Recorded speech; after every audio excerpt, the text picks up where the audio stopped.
Wadau na wasimamizi wa masuala ya maafa watakiwa kutoa mapendekezo yenye tija ili kuboresha usimamizi wa maafa nchini, lengo likiwa ni kuzuia na kupunguza madhara. Na katika michezo, timu ya JKT Queens yatoa ubingwa wa ngao ya jamii wanawake ikichapa Simba Queens magoli 2-1 katika mchezo wa fainali uliopigwa uwanja wa KMC Complex jijini Dar es Salaam. Bila shaka hujambo mtazamaji na karibu katika taarifa ya habari ya asubuhi. Msomaji wako asubuhi ya leo ni mimi Salma Shabani. Tunaanza na habari za kitaifa na baadaye michezo na burudani. Kuelekea kilele cha maadhimisho ya siku ya kimataifa ya kupunguza athari za maafa, wadau na wasimamizi wa masuala ya maafa wametakiwa kutoa mapendekezo yenye tija kuboresha usimamizi wa maafa nchini ili kuzuia na kupunguza madhara hayo badala ya kutumia rasilimali nyingi kukabiliana nayo.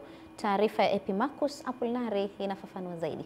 Akizungumza katika kongamano la wadau na wasimamizi wa maafa mkoani Mbeya, mkurugenzi wa idara ya management ya maafa kutoka ofisi ya Waziri Mkuu Brigadier General Hosea Ndagara amesema wasimamizi hao wanatakiwa kuwa na mipango inayojenga ustahimilivu endelevu badala ya kujikita na hatua za dharura baada ya maafa kutokea, huku mwenyekiti wa Tanzania for Silence Abdalla Msambichi akaeleza dhamira ya kongamano hilo.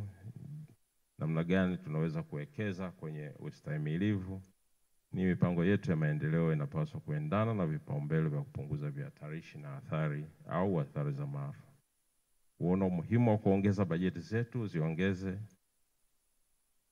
kwenye upunguzaji wa athari za maafa na kukabiliana na mabadiliko ya tabia nchi. Tusiwekeze kwenye ustahimilivu, bali tujikinge na ustahimilivu. Ni kwamba kama tunadhani tabia nchi itaondoa daraja ama itavunja daraja, basi tujenge daraja imara. Kwa upande wake, mratibu wa maafa kutoka ofisi ya Waziri Mkuu Baltazar Leba amesema wameweza kuzindua mwongozo ambao unaainisha shughuli za utekelezwaji kabla ya maafa hajatokea, huku mtabiri wa hali ya hewa kutoka mamlaka ya hali ya hewa TMA Isaya Kapakala amesema mamlaka hiyo imejipanga kuhakikisha inatoa taarifa kwa raia na katika taasisi mbalimbali zinazojihusisha na maafa pamoja na kuongeza ubora katika utabiri wa hali ya hewa. Siku za karibuni tumeweza kukamilisha na kuzindua mwongozo wa ugharamiaji wa shughuli za maafa ambao pia unaainisha shughuli za kutekelezwa kabla maafa kutokea, kwa maana ya kujiandaa vizuri katika eneo hilo la rasilimali ili kuweza kukabili maafa yanapotokea.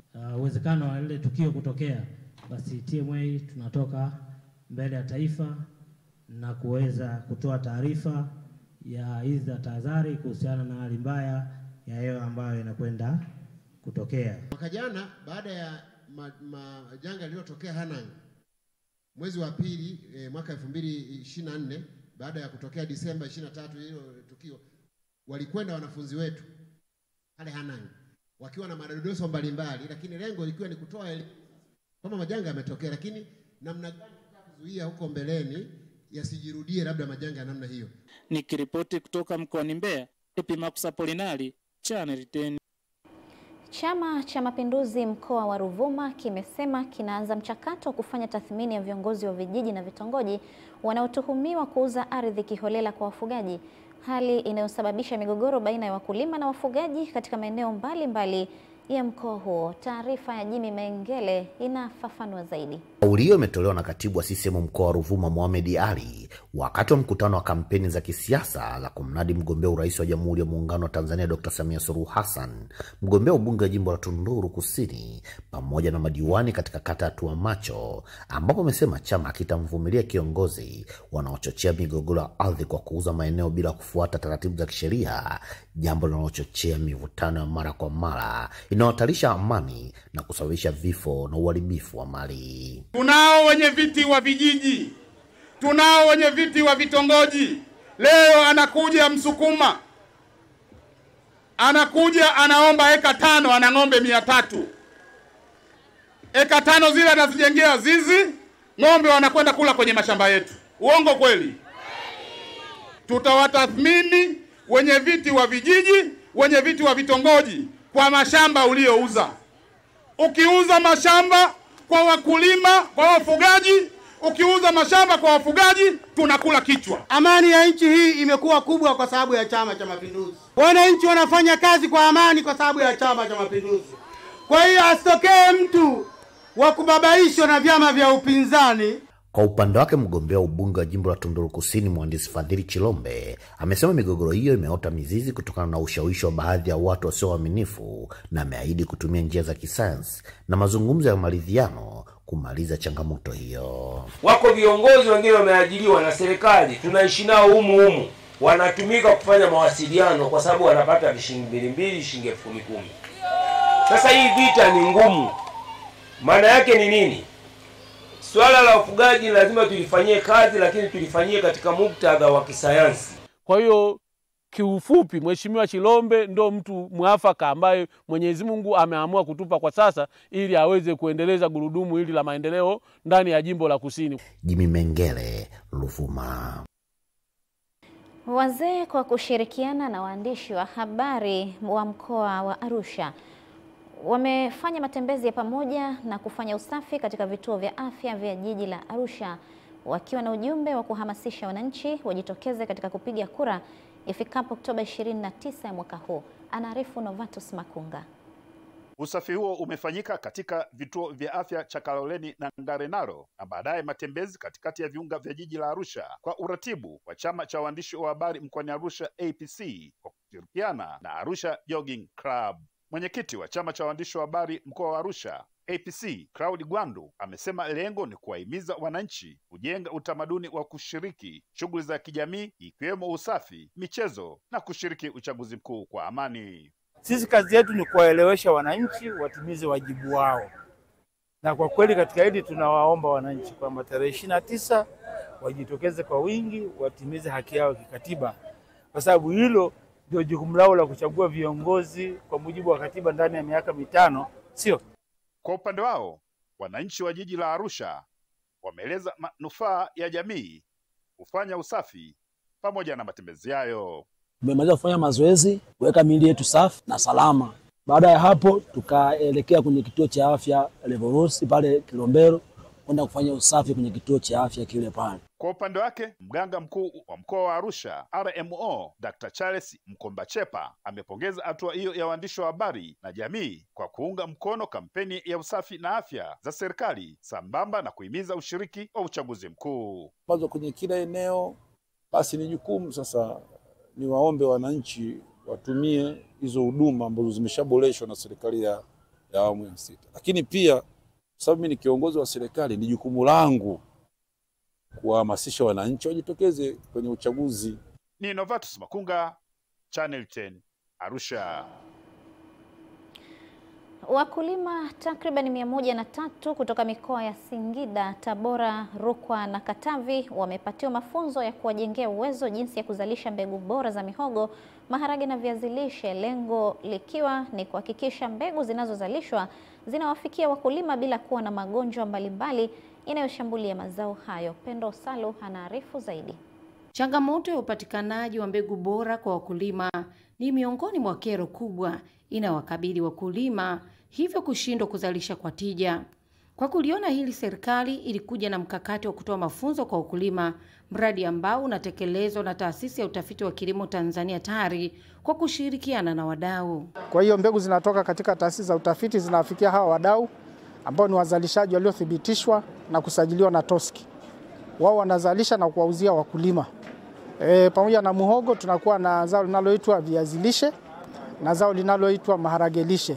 Lengo la haya mazao ya lishe ni kuhakikisha kwamba hali ya utapiamlo unapungua ndani ya nchi yetu. Kwa hiyo programu hii inatekelezwa kwa komplementi programu ya serikali inaitwa ASDP2, mkakati wa kuendeleza kilimo Tanzania. Akifungua mafunzo hayo, Katibu Tawala Mkoa wa Tabora Dr. John Mboya ametoa rai kwa wakulima waliopatiwa mafunzo kuhakikisha teknolojia bora za kilimo walizofundishwa zinawafikia wakulima. Mkawe mabalozi wazuri katika kuhamasisha wakulima wenzenu watumie mbegu bora za muhogo, maharage lishe na viazi lishe katika maeneo yenu. Namna gani mnapata wakulima hawa? Sio nyewe wenyewe kazi yenu kwenda kuwatafuta. lakini kuhakikisha kwamba tunasambaza hizo mbegu ziwafikie wakulima wote.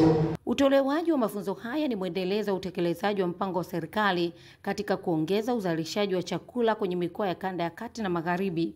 Awamu ya pili utatekelezwa kwa muda wa miaka mitatu, ambapo zaidi ya wakulima 200 wamekwisha fikiwa tangu mradi huu uanze. Kwa sijui ni kwa namna gani naweza nikaongeza kipato kupitia kilimo, na nilikuwa sina elimu namna ya kuweza kutambua au kubaini magonjwa katika mazao na namna ya kuweza kutatua changamoto hizo. Tumepata mbegu ambazo tutaenda kuzalisha kama mbegu za maharage lishe ambayo yataweza kusaidia walaji wale kupata madini ya zinki. Kutoka Tabora, Pendo Salu, Channel 10.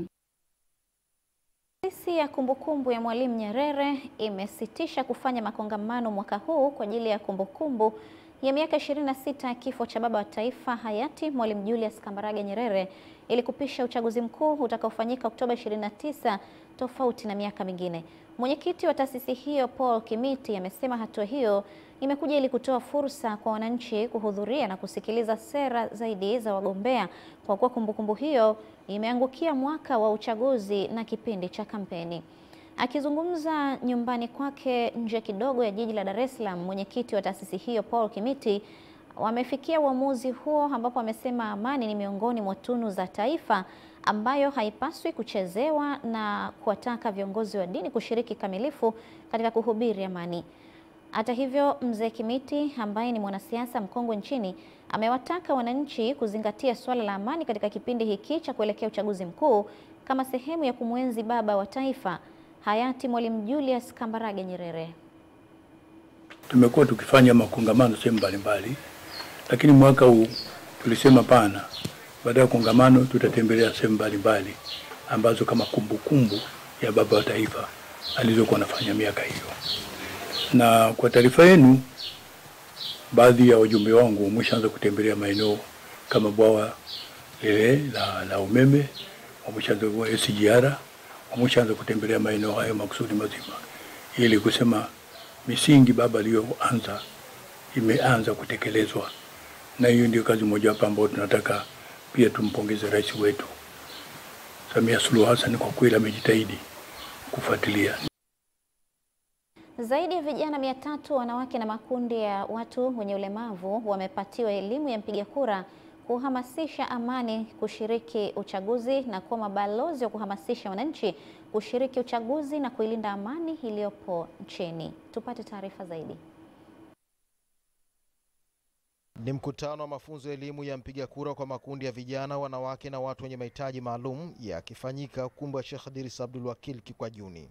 Akifungua mafunzo hayo, mkuu wa wilaya ya Mjini Mohamed Ali Abdallah ameyasisitiza makundi hayo juu ya umuhimu wa kulinda amani na kushiriki uchaguzi. Haki ya kupiga kura ni thamani ya mtu. Kwa hivyo sote ndani yetu tuna haki ya kwenda kupiga kura, lakini tuna haki ya kuthamini utu wa mtu. Na utu wa mtu utaweza kuthaminiwa kwa kuhakikisha kwamba amani, utulivu unapatikana katika maeneo yetu yote. Maafisa toka tume ya uchaguzi wakiwasilisha mada muhimu wa elimu ya mpiga kura wamesisitiza umuhimu wa wananchi kuwa na uvumilivu na matokeo ya uchaguzi. Ukivumilia basi hakutotokea machafuko yoyote. Ndio maana tunasema kwamba uvumilivu wa matokeo, moja kati ya faida yake kwamba ni kiini cha amani. Nia yetu ya kufanya semina hii ni kwa ajili ya kuwafahamisha na kuwaelimisha wananchi juu ya kupiga kura, lakini pia swala zima la amani katika nchi yetu. Tumewaalika makundi mbalimbali wakiwemo wanawake, watu wenye ulemavu na vijana, kwa sababu ndio wanahusika hasa na huu uchaguzi. Vijana zaidi ya 300 kutoka wilaya mbalimbali za Unguja wameshiriki mafunzo hayo. Kwa hiyo ninaamini kwa vijana hawa wa nchi hii wapenda amani, na Dr. Mwinyi siku zote amekuwa akisisitiza namna ya utunzaji wa amani ya nchi yetu, tutakwenda kuwa na uchaguzi wa amani, wa utulivu, na tutakwenda kuchagua viongozi wetu. Sasa hivi tuhakikishe tunatunza amani. Mimi nina haki ya kupiga kura, na wewe una haki ya kukataa au kwenda usende mwenyewe. Usimenyima mimi haki ya kupiga kura. Tutaenda kuisambaza kwa wengine ili ujumbe uwafikie sisi tulokuweko hapa tumepata na walokuweko mitaani, na wao wapate elimu hii ili kura tupige kwa salama na amani. Pamoja na mambo mengine, tume ya uchaguzi ya Zanzibar imesisitiza ni matumaini ya tume kuwa wananchi watashiriki uchaguzi kwa hali ya amani na utulivu. Juma Kasim, Channel 10, Zanzibar. Ya msaada wa kisheria ya Everlasting ya jijini Dar es Salaam imetoa mapendekezo ya sera ya kuanzishwa mahakama ya kidijitali kwa serikali na wadau wa haki jinai ili kuendelea kuimarisha upatikanaji wa haki na uwazi kwa wananchi na makundi yote bila vikwazo. Ambayo tutaiwasilisha pia ikiwemo kwa Mheshimiwa Rais wa Jamhuri ya Muungano wa Tanzania, Katibu Mkuu wa Wizara ya Katiba na Sheria, Katibu Mkuu wa Wizara ya Maendeleo ya Jamii, lakini Commission of Law Reform. Akizungumza na waandishi wa habari, mkurugenzi wa taasisi ya msaada wa kisheria ya Everlasting Dr. Khamis Masudi amesema kutungwa kwa sera ya kuanzishwa kwa mahakama za kidigitali ambapo kila mwananchi anaweza kupata au kufuatilia taarifa na mashauri mbalimbali ya kimahakama kutaweza kuondoa changamoto zinazojitokeza hivi sasa za kwenda kufuatilia mashauri mahakamani, lakini pia utaenda kuimarishwa uwazi na haki katika mahakama. Kwa sababu sisi kazi yetu tunataka kwamba kila mtu anaelewa sheria. Unajua kila mtu anapoelewa sheria maana yake ni kwamba kwanza atengeneza jamii kujiamini kwamba jamii inajua haki zake, kwamba haki zangu ni hizi. Serikali imetunga sheria, kumbe mipaka yangu mimi ni hii. Na huyu mtu hataki kuingilia mipaka yangu ni hii. Kwamba wajibu wangu ni hii. Kwamba mkataba wa kijamii social contract umeelezaje kwamba mamlaka au sisi wananchi tuna wajibu wa kutii mamlaka tukihakikishiwa usalama wetu, ulinzi wa haki zetu, kwamba hiyo ndio social contract. Haki zetu kwamba kulindwa ule uhuru, freedom of speech na vitu kadha wa kadha. Kwa hiyo moja ya faida ya digital courts manake pia inapeleka elimu kwa jamii. Kwa jamii inajifunza moja kwa moja. Aidha, Dr. Masudi amewakumbusha Watanzania kutumia haki ya kikatiba ya kushiriki uchaguzi kwa kuchagua viongozi wanaowataka, lakini pia akapinga mawazo ya kutoshiriki au kufanya maandamano ambayo yanakwenda kinyume na sheria za nchi. Kila mtu aamini katika imani yake, lakini tujue kwamba uchaguzi ni toka la kisheria, uchaguzi ni toka la kikatiba. Kwa hiyo sharti kila mtu tuaminiane katika kufanya maamuzi. Kwa hiyo ni kwamba na njia pekee ya kuweza kutengeneza amani ni kuzungumza, kufanya reform. Sio kuzalisha maandamano, ingawaje pia kisheria ni haki, lakini siku zote tunajua watu wanapoandamana maana yake wanaandamana wakiwa na hasira. Unapoandamana maana yake unaweza kuvuruga amani. Kwa hiyo ni vyema sana kabla ya kuchukua hatua nyingine tukae mezani. Tukae tuzungumze kwa sababu sisi ni waungwana. Khamisi Suleiman, Channel 10, Dar es Salaam. Mkurugenzi mkuu wa taasisi ya kuzuia na kupambana na rushwa TAKUKURU nchini Bwana Crispin Chalamila amewaongoza watumishi wa taasisi hiyo kukabidhi mashine 2 za kutunza watoto njiti ambao wamezaliwa kabla ya wakati katika hospitali ya rufaa ya mkoa wa Ruvuma, ikiwa ni sehemu ya kuunga mkono jitihada za serikali za kuboresha huduma za afya kwa Watanzania. Anaarifu Ditha Nyoni kutoka Ruvuma. Akikabidhi mashine kwa mganga mfawidhi wa hospitali ya rufaa ya mkoa wa Ruvuma, Bwana Chalamila amesema fedha zilizotumika kununulia mashine hizo zinatokana na michango ya watumishi wa taasisi hiyo kwa lengo la kuokoa maisha ya watoto wanaozaliwa njiti, huku mkuu wa TAKUKURU mkoa Hamza Mwenda anaeleza namna wanavyoshirikiana na watumishi wa idara ya afya. Vifaa tulivyokuja navyo leo ni kuunga mkono jitihada za Mheshimiwa Dr. Samia Suluhu Hassan, Rais wa Jamhuri ya Muungano wa Tanzania, katika kuimarisha na kuboresha huduma za afya kwa Watanzania wote. Kwenye ukaguzi wa miradi ya maendeleo inayotekelezwa katika sekta ya afya, katika kaguzi zote ambazo tumekwisha zifanya kwenye miradi ya maendeleo inayotekelezwa na idara ya afya, hospitali ya rufaa wamekuwa wakitupatia ushirikiano wa hali ya juu na mapendekezo ya ukaguzi wa miradi hii yamekuwa yakitekelezwa kwa ukamilifu mkubwa. Kwa upande wa mganga mkuu wa mkoa wa Dr. Ruisi Chomboko ameipongeza TAKUKURU kwa msaada wa vifaa tiba hivyo ambavyo vinakwenda kupunguza vifo vya watoto wachanga.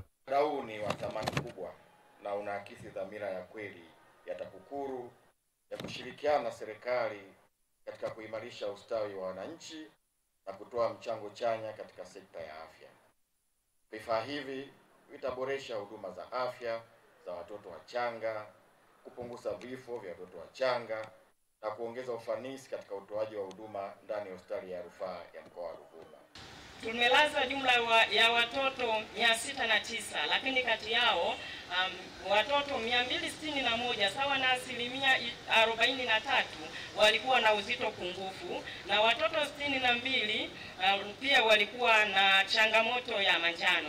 Katika hatua nyingine, mkurugenzi mkuu Bwana Crispin Chalamila amezindua jengo la ofisi ya TAKUKURU wilaya Nyasa ambalo limegharimu zaidi ya shilingi milioni 300 ili kusogeza huduma karibu na wananchi. Na hii ni kielezo tosha, kwa sababu tunasema kwamba TAKUKURU ni miongoni mwa taasisi zinazosimamia haki, na haki haitakiwi tu kutendeka, bali inatakiwa ionekane ikitendeka. Kutoka Ruvuma, Ditanyuni, Channel 10. Na katika michezo, mtazamaji, mashindano ya ngao ya jamii ya wanawake msimu wa 2025-26 imehitimishwa jana kwa kuchezwa michezo ya mshindi wa 3 na fainali iliyochezwa kwenye uwanja wa KMC Complex Mwenge jijini Dar es Salaam na JKT Queens kutoa ubingwa huo. Taarifa zaidi na mwanamichezo wetu. Michezo miwili ya kuhitimisha mashindano hayo imechezwa uwanja wa KMC Complex ukiwakutanisha Yanga Princess dhidi ya Mashujaa Queens, na mchezo huo kumalizika kwa Yanga Princess ikiibuka na ushindi wa magoli 3-0. Magoli ya Yanga Princess yalifungwa na Janine Mkandaisanga dakika ya 16, Precious Christopher dakika ya 48 na Ragash Kalsa dakika ya 65, ambapo kwa matokeo hayo Yanga Princess imefanikiwa kushika nafasi ya 3. Mchezo wa fainali ulichezwa majira ya saa 10 kamili jioni ukiwakutanisha JKT Queens dhidi ya Simba Queens, na mchezo huo kumalizika kwa JKT Queens kuichapa Simba Queens magoli 2-1 na kutoa ubingwa huo kwa mara ya pili mfululizo. Mchezo huo ambao ulikuwa mkali na kusisimua kwa dakika zote ulishuhudiwa JKT Queens wakitangulia kupata goli kupitia kwa nyota Winifrida Gerard dakika ya 12.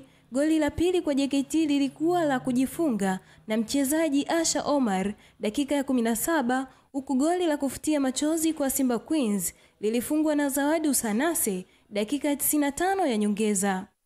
Kumalizika kwa mashindano hayo ni kiashiria cha ufunguzi wa pazia la ligi kuu wanawake kwa msimu wa 2025-26 ambapo vilabu 10 vitachuana kumsaka malikia wa ligi hiyo. Jocelyn Zefania, Channel 10 Michezo. Na huo ndio mwisho wa taarifa ya habari ya asubuhi njema kutoka hapa Channel 10. Mtazamaji, tunakwenda mapumziko mafupi. Tukirejea hapa takuja kukusomea vichwa vya habari vya magazeti. Jina langu ni Salma Shabani.